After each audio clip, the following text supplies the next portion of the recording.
Hey guys, welcome back to Dark Souls 3. I defeated the Stray Demon off camera. Don't know why I choked on that. Unfortunately, off recording, I was grabbed and thrown off the bridge by the Stray Demon and killed before I could get my souls back. So we did lose around 23,000 souls. It's a little irresponsible on my part, but whatever. Because the souls that we get from fighting the boss of this area is going to make up for that, I imagine. Now then, if I can remember where I'm going, we can explore the rest of this little sub-area over here. And it's not a very big area, but what is over here is going to be extremely useful. So let's go get it. Alright. Now, there are a bunch of enemies up there, as you can see also, a bunch of crystal lizards. I don't know if we'll be able to get all the crystal lizards here, because they do despawn pretty quickly. But I will try. As you can see, we got large titanite from that one. Another pretty useful upgrade material. We got more large titanite from that one. As you can see here, lightning spear. This is a miracle that you can cast with talismans. It is basically like the pyromancy equivalent of fireball and the sorcery equivalent of like soul arrow. And it's pretty useful if you level up your faith enough. Get a decent amount of gear. It'll do decent damage to the enemies that you use it on.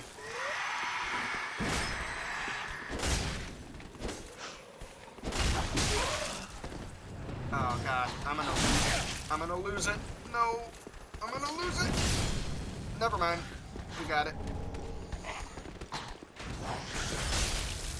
Oh god, he backstabs you. I didn't know that. That's brutal. Yo, get the fuck out of here. You're trying to backstab fish me. He's like every other enemy in the game. He's like me. He's just backstab fishing me. That was funny.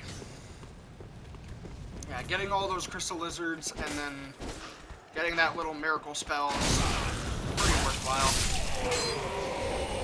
Some useful stuff you can get from all that.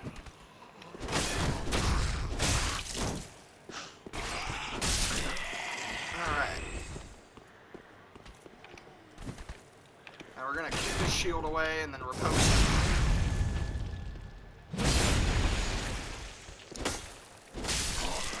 Because unlike in the other Souls games, you don't have to do a parry to riposte an enemy in this game, you just have to stack them.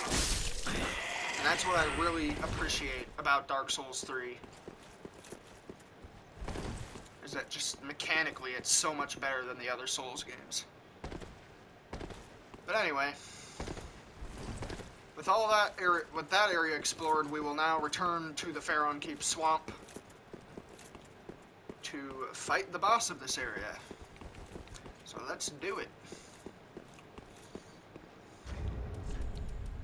Actually, we already sent the elevator down, so let's just go back with a homeward bone. We have plenty of homeward bones, so we might as well use one.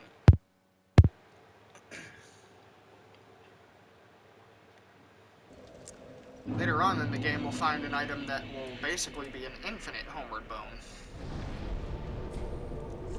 Now we're going to travel back to the Keep Ruins bonfire, because this bonfire is the closest bonfire to the big door that we have to go through. So let's get it.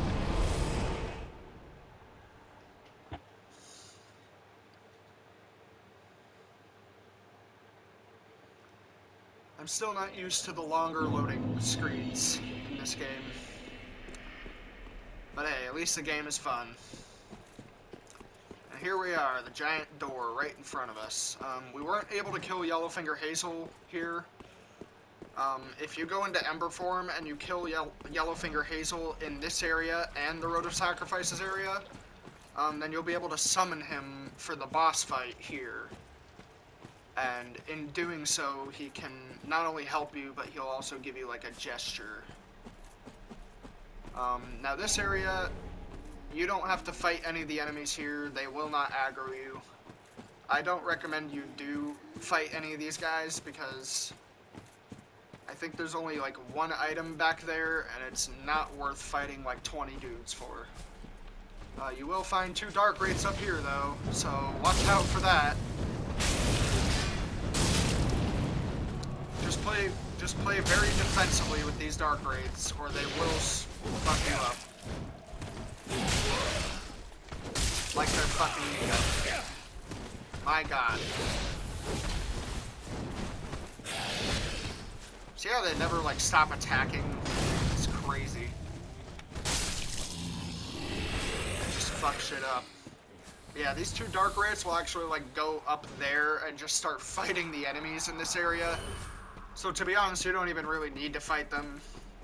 More often than not, the dark rates will go up there, and then the enemies that are up there will poison them, and the poison will kill them over time. So yeah, this area pretty much completes itself. You don't really have to fight anything here. And then if you come in here through this little hallway, you can get yourself another bonfire, so you should definitely do that too.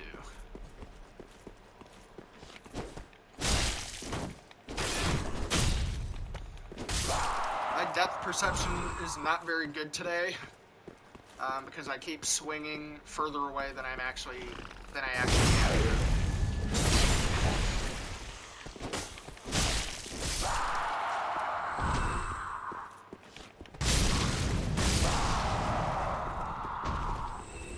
And here you'll find another crystal lizard. Yeah, these guys are very resistant to any form of magic damage, so I'm not even going to attempt to do that. I just want to try and stagger it so I can riposte it. There we go.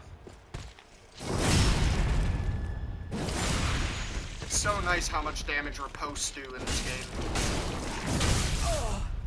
I pushed the roll button and that still hit me. What the fuck? Oh god.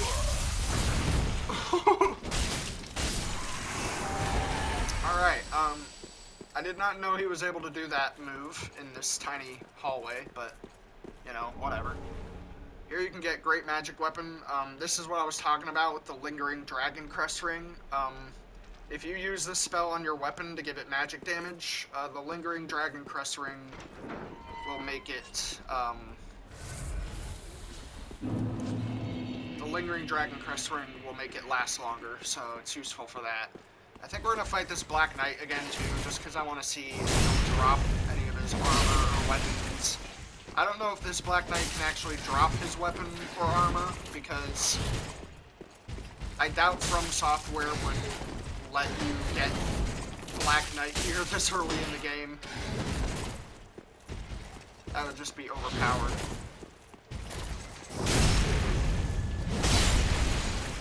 Alright. You can drop embers, at least. We're definitely going to be using an ember for the boss fight here. Because I would like to be at full health for this boss. That would be a nice thing to have. Yeah, you can jump out this little window here to come back into the swamp area, and you'll find some more items down here. These items aren't really that useful for what build we're going to be doing. I don't even remember what the atonement spell does. Oh, so yeah, okay. So it is basically just the opposite of the spook spell, basically. Or oral decoy or something, I don't know. Yeah, while we're here, we're gonna level up a bit. We're also gonna use our Bone Shard and our Estus Shard. I would like for us to be prepared as possible for this boss fight. Also give her some ashes. I don't remember if it matters whether or not you tell her where you found the ash. And honestly, I don't remember what happens if you do tell her, so I'll just tell her. I don't really care. And now she'll sell this Exile Armor Set and a life ring. So as you can see there, there's no point to getting the life ring starting gift because you can just get one for 1,500 souls after you get about an hour into the game. We'll give this guy the Sage Coal, and we'll see. I did buy a longsword a few episodes ago. I like the longsword's moveset more than the hand axe, so I might get the dexterity requirement to use that. Just so I have a decent enough weapon before we can get the Moonlight Greatsword. Pretty be careful with it. And the boss that we're going to be fighting is also... The boss that we're going to be fighting is also resistant to fire damage, I believe, so we won't be able to really use our pyromancies for the boss, unfortunately. We can give this guy our scroll, and now he will teach us more spells, like Great Pharaon Dart, which honestly is not that much different from normal Pharaon Dart. It is a little stronger, but I still don't think it's worth it. He'll also sell Pestilent Mist. Yeah. And I believe that I believe the Pestilent Mist spell is actually very effective against bosses with a high amount of health. So if you're playing a sorcery character and you want like a spell that can just chip away a ton of HP at a time, Pestilent Mist is probably good for you.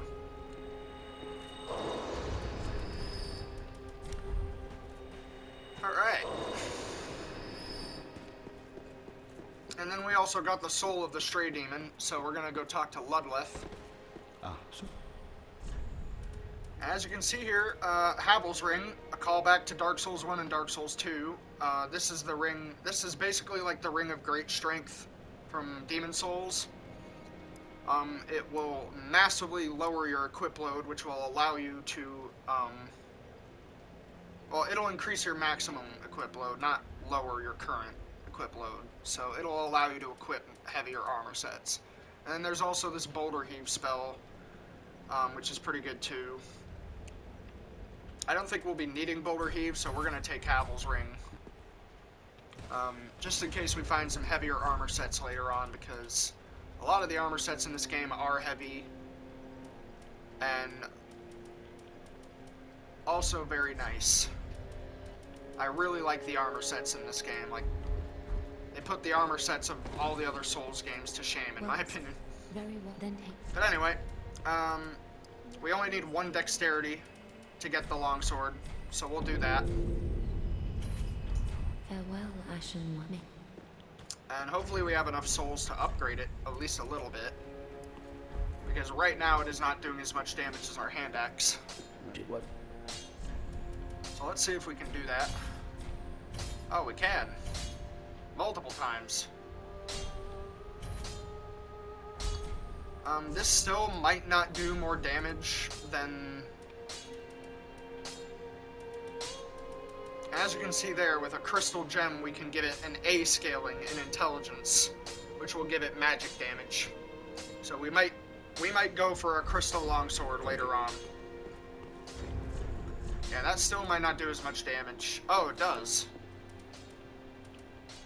It does like 20 more damage.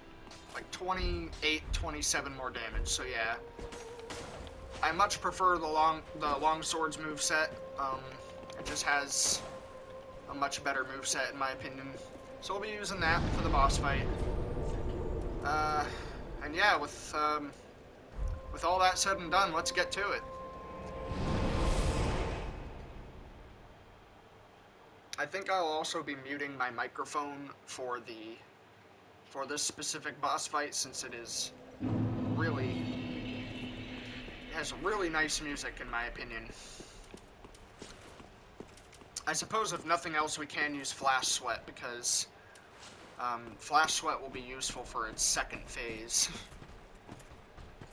Yeah, we're not going to go that way because, yeah, we'll just let the Dark Wraiths take care of the guys that are up there, and then we'll go around this way because there are a few items you can get over this way.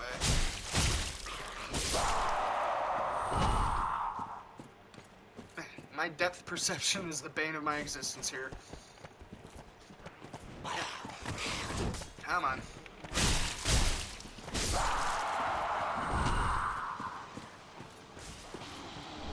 As you can see there, they're going to war with those Dark Wraiths.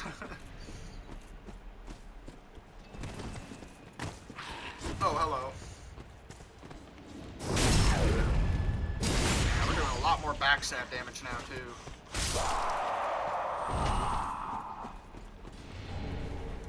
Yeah. I think the longsword will be a perfect weapon to use before we can get our hands on the Moonlight Greatsword.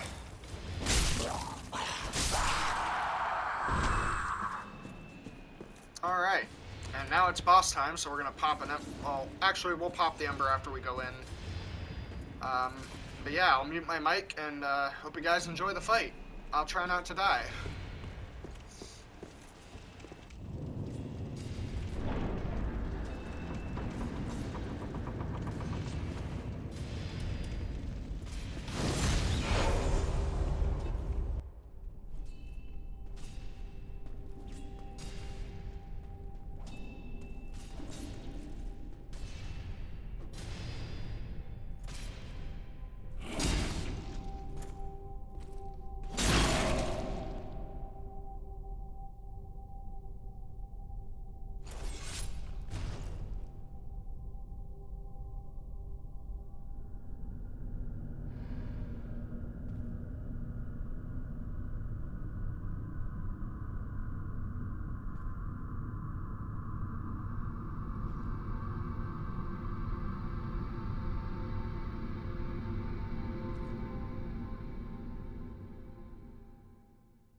just like that, we've defeated our first Lord of Cinder, the Abyss Watchers.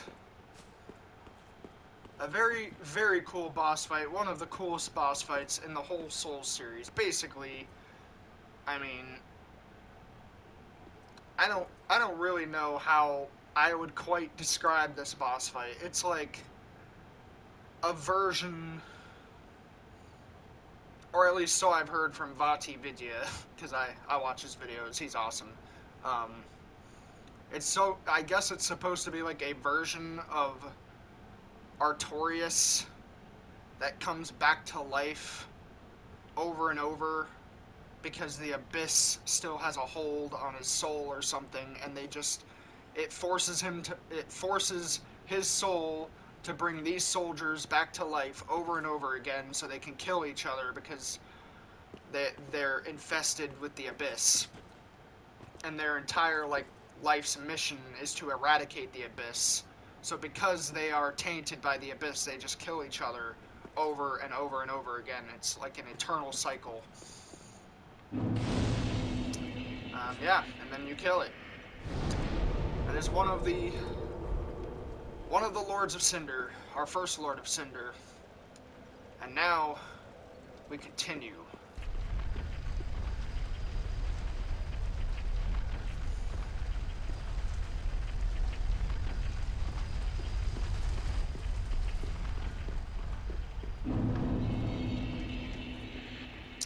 Into the Catacombs of Karthus. This is the first, real area in the game where the enemies will be a lot more unforgiving, and there will be a lot more traps. I sort of treat this area as though it's like Sen's Fortress in Dark Souls 1. You have to kill these skeletons twice to kill them permanently, by the way. You don't have to kill all of them twice, just some of them. I don't really know how it works.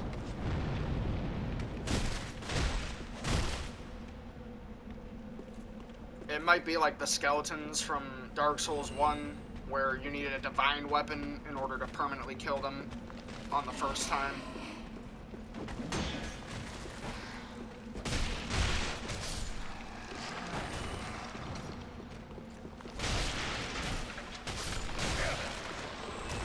There you go.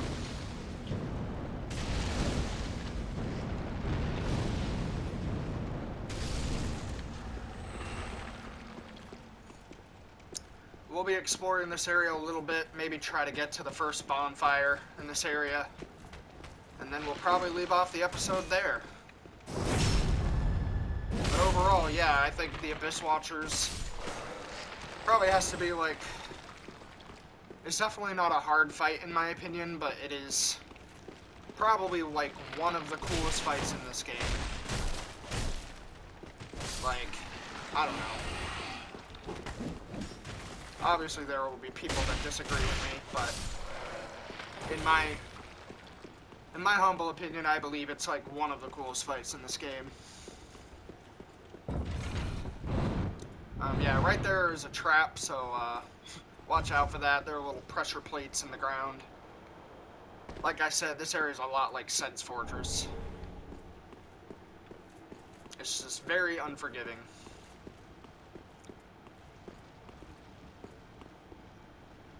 Alright. This enemy in particular is one of my least favorite enemies in this whole area. He's a super fast skeleton that strafes around you with a weapon that can go through your shield, and he'll also throw daggers at you to stagger you while you're fighting it. It's like they put every annoying enemy attribute into a single enemy. And right here you can find a hidden wall. If you're playing... Oh, he's gonna come back to life. Because I didn't get souls. What the fuck? He just came back to life instantly. What the hell? That's some cheap shit, man. Anyway. Yeah, if you're playing a Pyromancer, I recommend you look for that hidden wall, because you can get another pyromancy tome there for yourself. It's pretty useful. Alright.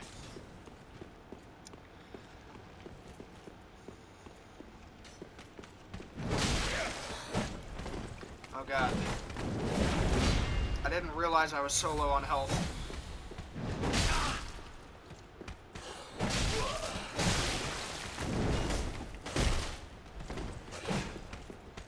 Oh yeah, that's another thing I forgot to mention. The enemies in this area will inflict a crazy amount of bleed damage. So I should probably re-equip that ring.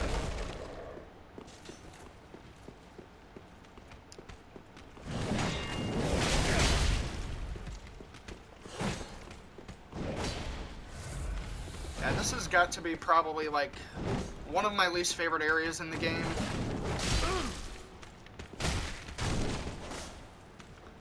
From a level design standpoint, it is really cool. But from like a game progression standpoint, it is very, very challenging. It's like after your first Lord of Cinder, it's like they just bump up the difficulty of every enemy by 11. It's insane.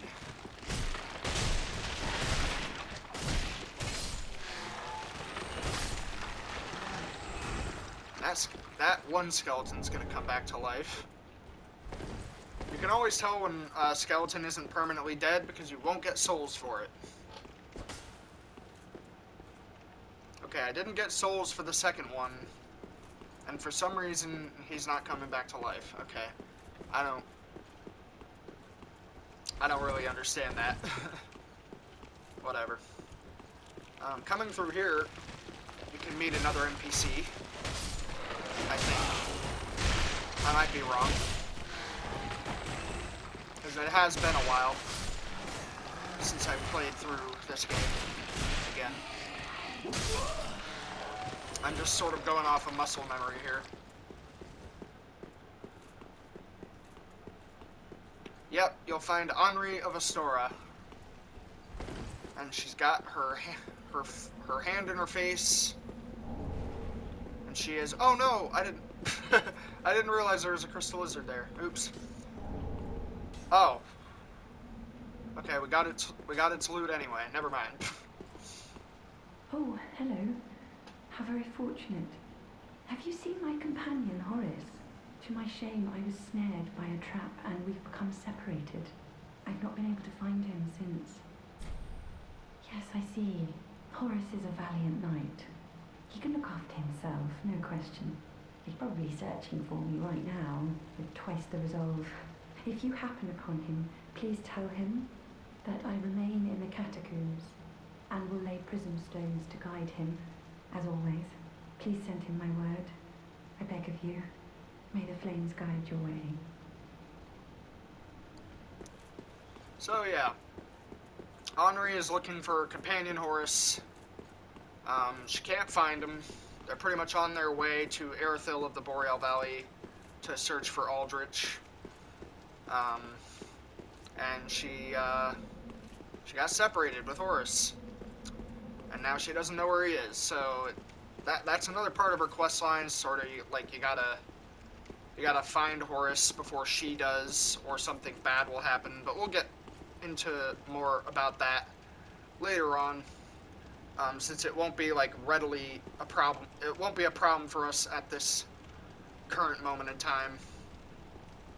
But anyway, we'll leave off the episode here. I hope you guys are enjoying watching.